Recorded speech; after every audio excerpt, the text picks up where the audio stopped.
Hello and welcome back to another episode of The House of Trade. My name is Justin Bantam and I'm here to help you navigate through the murky waters of the financial markets, the myriad of variables that lead us to be better investors and better traders.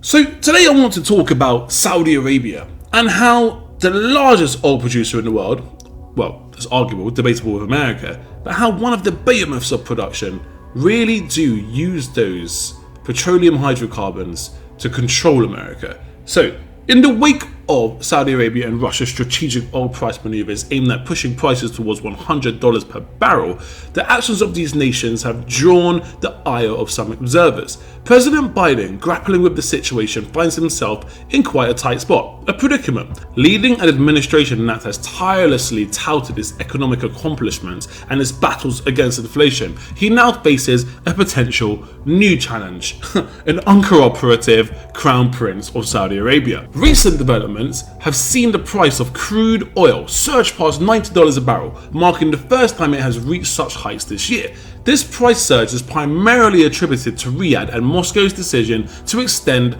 supply cuts until the end of the year. Notably, this comes on the heels of a substantial 25% increase in oil prices since June, fueled by persistent global demand. What exacerbates this situation even more is the potential for it to strain relations between Saudi Arabia and the United States, a development that could not have come at a more important time, in a more opportune set of circumstances actually, as efforts are made to broker a historic deal normalizing relations between Israel and Saudi Arabia and establish a robust alliance against Russia at the upcoming G20 meeting in India.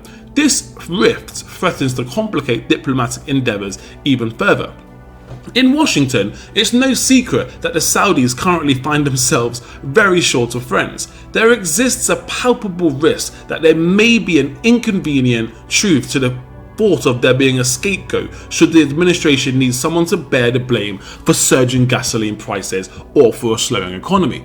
The oil supply cuts introduced by Saudi Arabia and Russia align with a sensitive period for the White House. The administration has persistently emphasized a strengthening economy and a successful containment of inflation as the hallmarks of Bidenomics. However, fuel prices wield significant influence over public perceptions of the economy. Analysts ominously predict that a tightening oil market could propel crude prices to the dreaded $100 per barrel threshold before year end, coinciding with signs of subsiding inflation in the Western economies. The consequences for the White House in this scenario are quite formidable. Escalating gasoline prices have the potential to undermine all the progress made thus far, casting doubt on the narrative of an improving situation and declining inflation. This situation presents a sobering reality, with fuel costs on the rise just as other sectors are showing signs of slower price growth. The Federal Reserve, which is America's central bank, are already grappling with interest rates at a 22-year high, now facing another dilemma of whether to implement further rate hikes to cool down the economy are complicated by the fact that the Saudis and the Russians are not playing ball in terms of keeping oil prices subdued.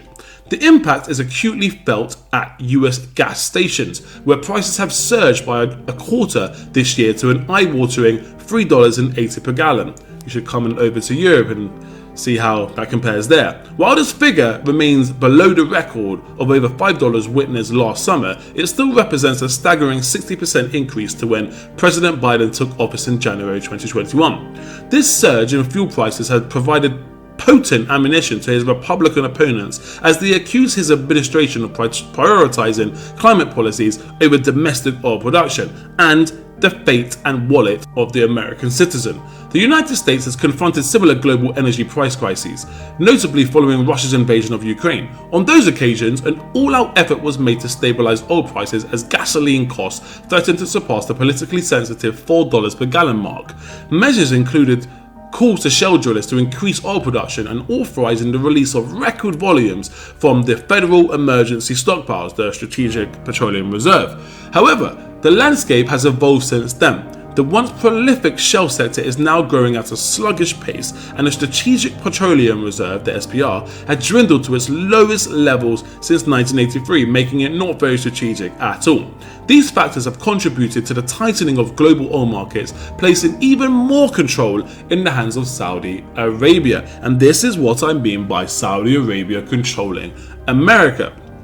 Even Chris Christie, the former New Jersey governor, currently running in the Republican primary, has suggested that the Biden administration's frayed relationship with Riyadh is a factor motivating Crown Prince Mohammed bin Salman to collaborate with Russia on oil supply cuts. This message is clear. A failure to maintain a robust relationship with Saudi Arabia may prompt the kingdom to turn to Russia.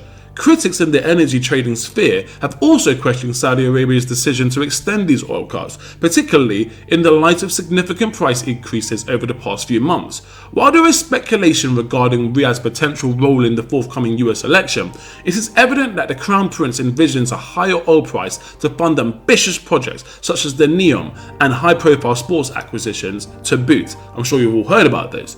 The Biden administration's efforts to mend relationships with Riyadh, a marked departure from the campaign promise to isolate the kingdom, are evident in the measured response to the recent announcement of further production cuts. Normally, it would be met with much disdain and much admonishment. This is a stark contrast to October of the previous year, when Saudi Arabia led OPEC and its allies to production cuts, leading to the accusation of siding with Russia during the Ukraine crisis.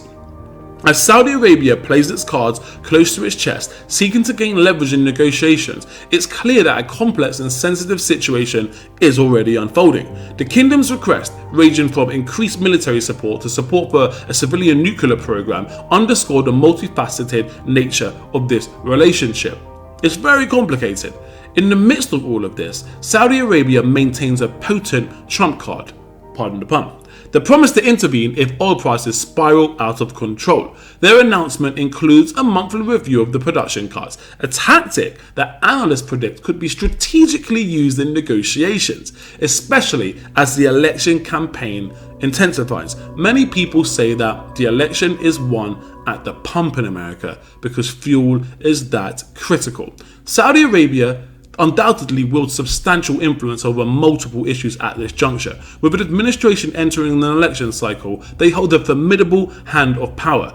President Biden's recent journey to Saudi Arabia, marked by a very awkward fist bump with Crown Prince bin Salman, is emblematic of this delicate situation. Despite earlier campaign promises to hold Saudi Arabia accountable for human rights abuses and its involvement in the Yemen conflict, the realities of the global pandemic and Russia's invasion of Ukraine compelled a temporary suspension of these concerns. The United States required increased oil production from Saudi Arabia to lower gasoline prices for American consumers, leading President Biden to set aside his principles and accord the Crown Prince the respect of a world leader. Unfortunately, that cringe-inducing fist bump has now boomeranged. In the days following the visit, the Saudi-led OPEC Plus energy alliance decided to reduce oil production by a significant 2 million barrels per day, inevitably resulting in higher fuel prices in the approaching fall and winter seasons. Despite President Biden's efforts to persuade Saudi Arabia and its allies from cutting production, all he managed to secure was a modest 2% reduction in the world's oil supply. To exacerbate matters even further, this decision by Crown Prince bin Salman has inflicted significant political damage on the Biden administration, coming just a month before US midterm elections. After experiencing a peak of $5 per barrel in June, US gasoline prices had been declining for over 3 months straight. However, they are now once again on an upward trajectory, and you don't see any more tweets from Biden praising himself or his administration. It's increasing by an average of 12 cents per gallon in the past week, now reaching $3.92. Those soaring prices pose a substantial threat to the Democrats' prospects of retaining control over both houses of Congress after the November elections.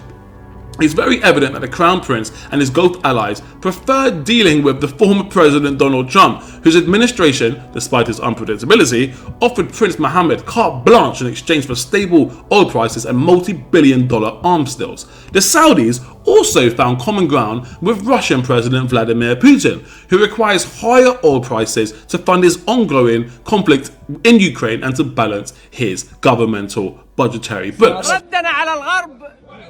نفس الكلام هذا نعيده بالإنجليزية. Anybody that challenges the existence of this country and this kingdom, all of us, we are projects of jihad and martyrdom. That's Even foreign policy realists in Washington, who had long overlooked progressive criticism of the US-Saudi relationship, are now grappling with an uncomfortable question. If Washington can't rely on a consistent oil supply, what have decades of unwavering support for the House of Saud truly wielded? What's it got you? Absolutely nothing. From a technical standpoint, the US and the Saudi Arabian alliance are not really allies at all. In the conventional sense, they have never officially signed a mutual defense agreement or a treaty. Instead, their relationship has been purely transactional. The kingdom has wielded its influence over OPEC and later OPEC Plus to ensure that oil production and prices align with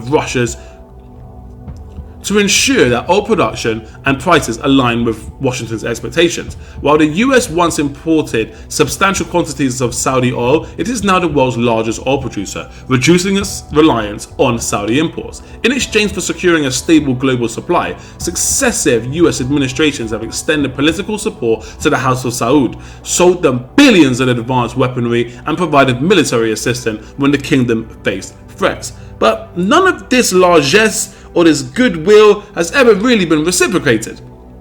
And that's why you must think, who is really pulling the strings here? This oil for security arrangement has persisted through Democratic and Republican administrations, enduring crises such as the Arab-led oil embargo and OPEC price hikes of the 1970s. However, Crown Prince Mohammed has now upended 2 decades-old understanding. Worse yet, he has timed this decision perfectly to maximize the pain and humiliation of the Biden administration just a month before critical congressional elections, and as the US and its allies aim to present a united front against Russian aggression. If President Biden fails to respond decisively, he risks emboldening the Crown Prince to take even greater risks. So far, Biden has promised unspecified consequences in response to the Saudi movers.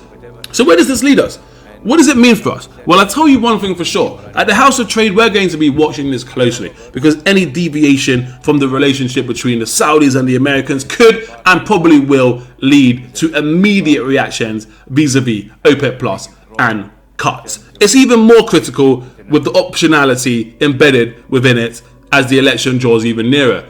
I mean, I really think that for the Saudis, Trump is their man.